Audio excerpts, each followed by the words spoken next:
What's going on? What's going on? What's going on? What's going on? Benzy's Bits, baby. Matt Benz at Twist Benz. What is going on, family? Week 1's in the books. Thank God. On to week 2. Got some great stuff on this show for you. Today, I'm going to do my week 2 power rankings. I'm also going to dip into the waiver wire because I'm a firm believer on week 1 fantasy. Since I did struggle, many of my teams struggled. I had a lot of guys that did great, but I had a lot of L's this week. Okay, so what that means to me is that I'm not going to do any crazy knee-jerk reactions. I am going to attempt to pick up some guys off the waiver wire if needed for depth, for the possibility of some studs popping.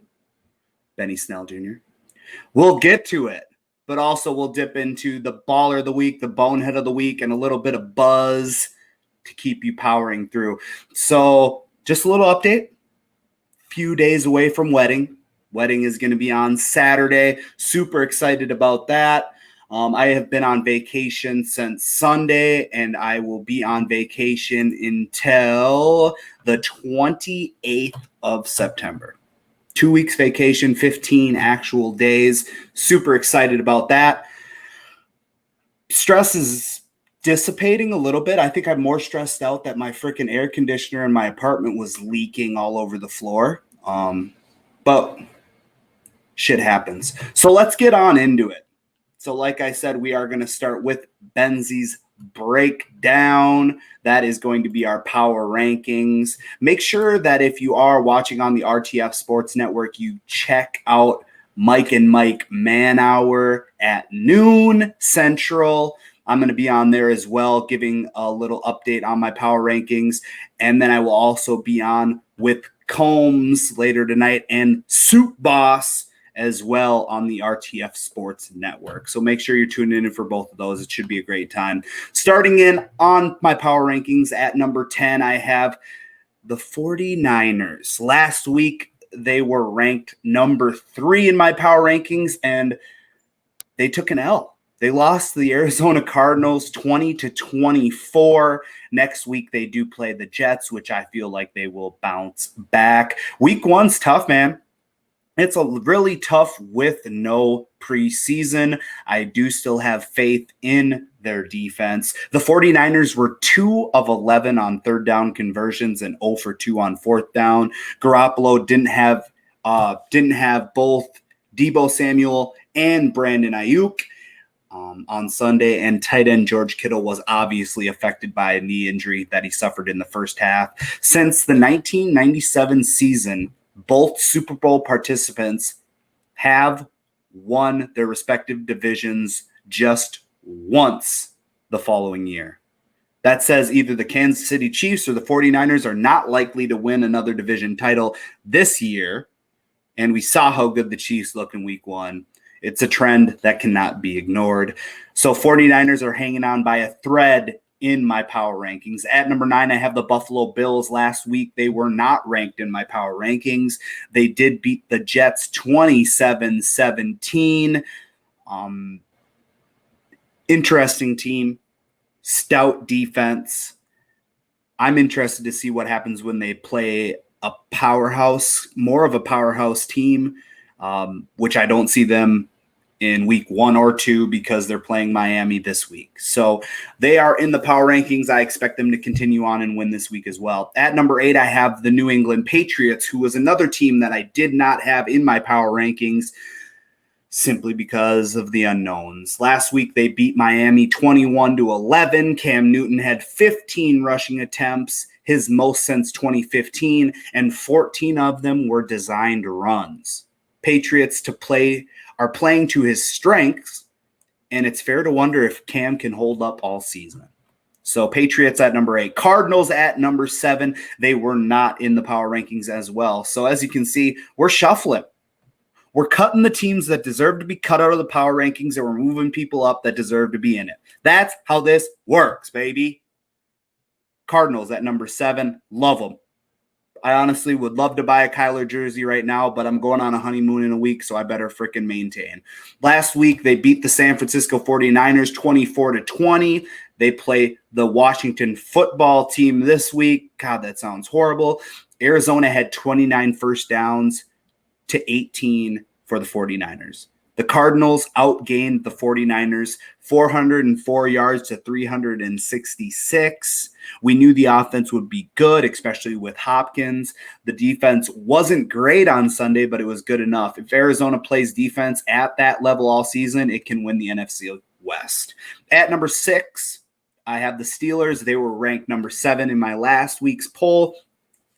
Big Ben returned, raises the team's floor.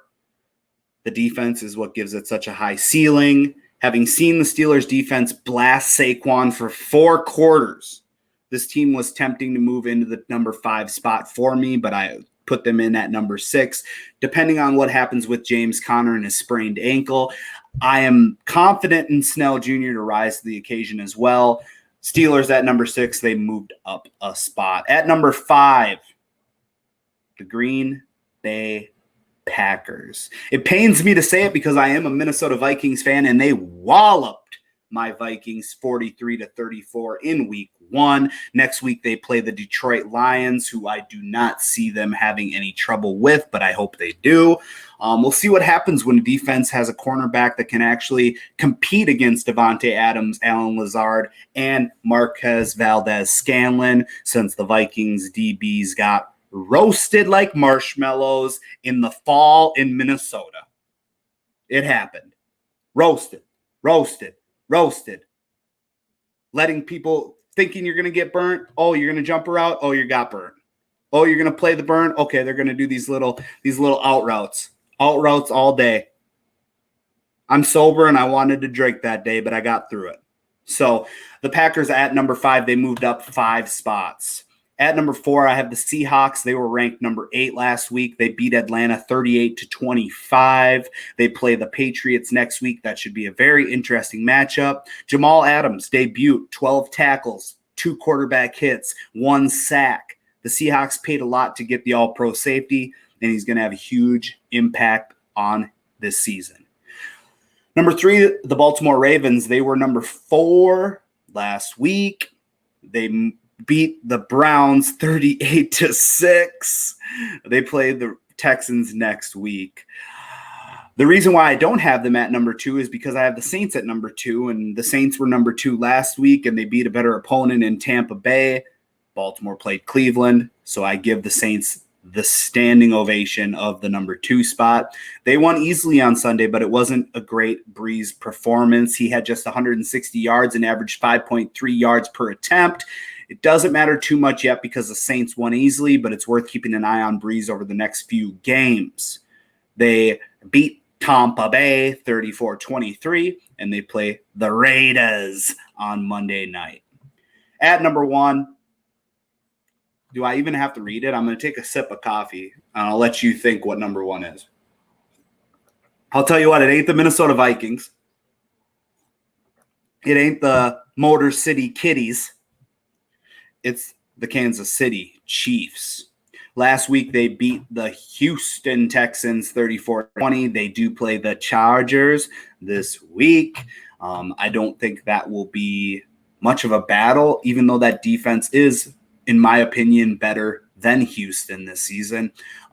Clyde Edwards-Helaire already looks like the real deal. And he's getting like bell cow reps. Like bell cow. Like give him the rock. First game of his career, let's run him into the ground. I mean, that with Tyreek, with Travis Kelce, with even the Lizard King. The Lizard King, the cold-blooded Sammy Watkins, comes out of the woodwork, week 1, his best week of the year every year, fires it up, reptilian, goes off.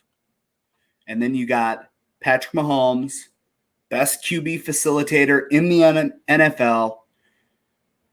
Scary team. They stay at number 1. So once again, top 10, power rankings, week 2.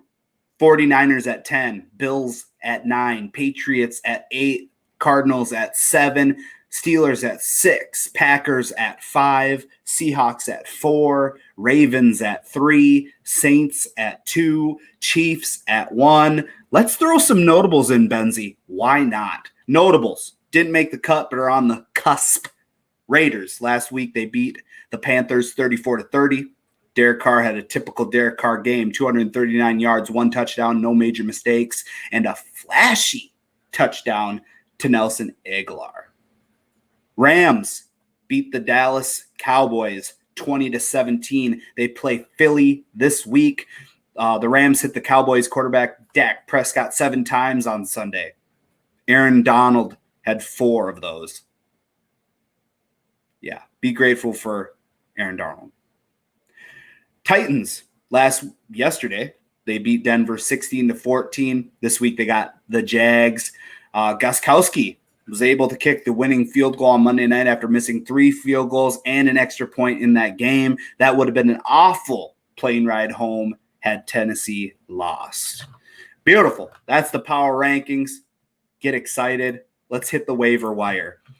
So a lot of the things that I'm interested in what the percentage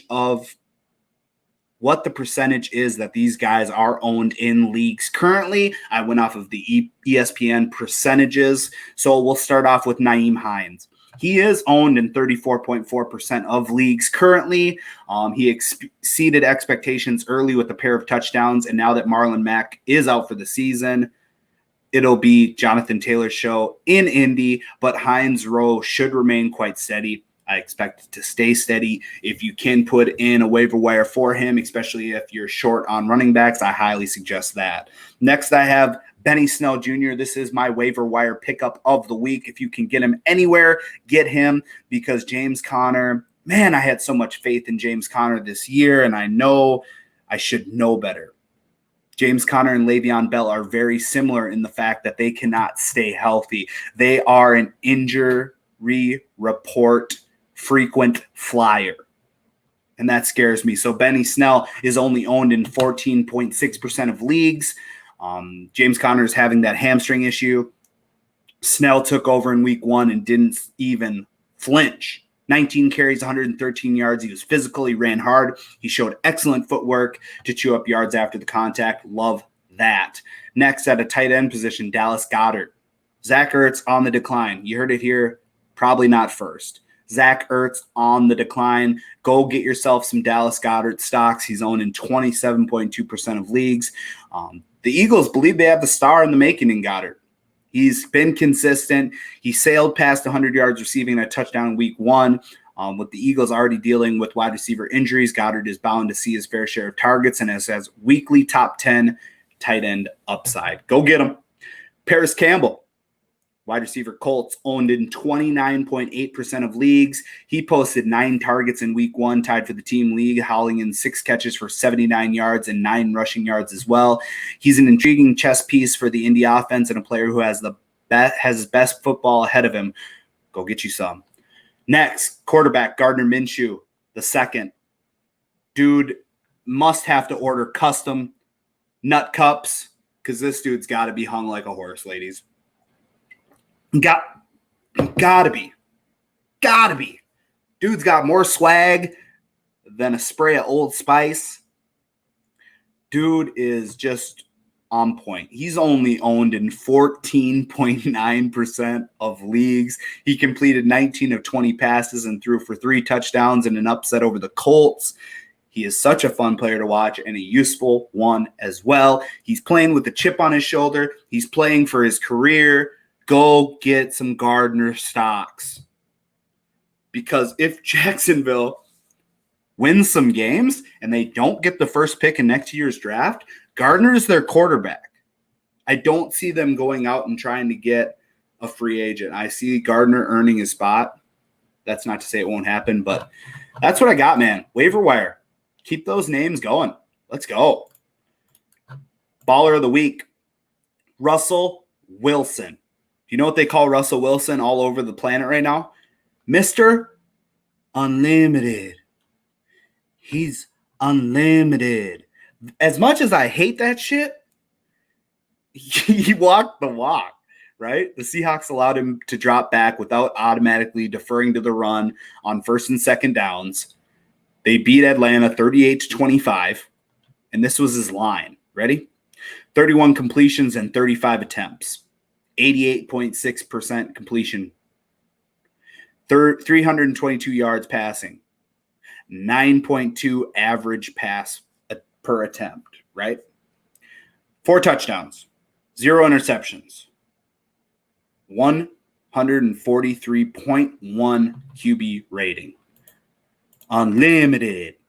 That's unlimited, bro. Seattle, who ran the ball just 19 times on Sunday, distributed its plays conservatively last season with a 54 to 46% pass to run split, the fourth most run heavy scheme in the NFL.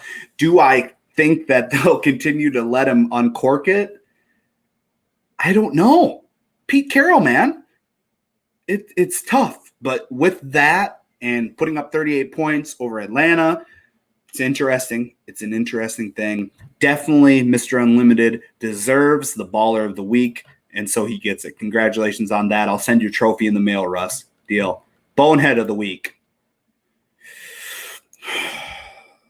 The worst coach in the NFL, Adam Crazy Eyes Gase. Now, if you ever watch the show Get Up on ESPN, you would have heard Mike Greenberg shred Adam Gase on Monday. He said, and I quote, "I will say this, as you guys know, my children are grown up now. And if I'm fortunate enough that one of them has a son or a daughter who decides they want to play football and they're in 5th grade and they get their first opportunity to play football, I wouldn't hire Adam Gase to coach that team because he would be over his head." Adam Gase is the problem with the Jets. They should have fired him last year. It's ridiculous that we are now wasting another season with this guy who anyone who has ever watched football can see Adam Gase cannot coach this team.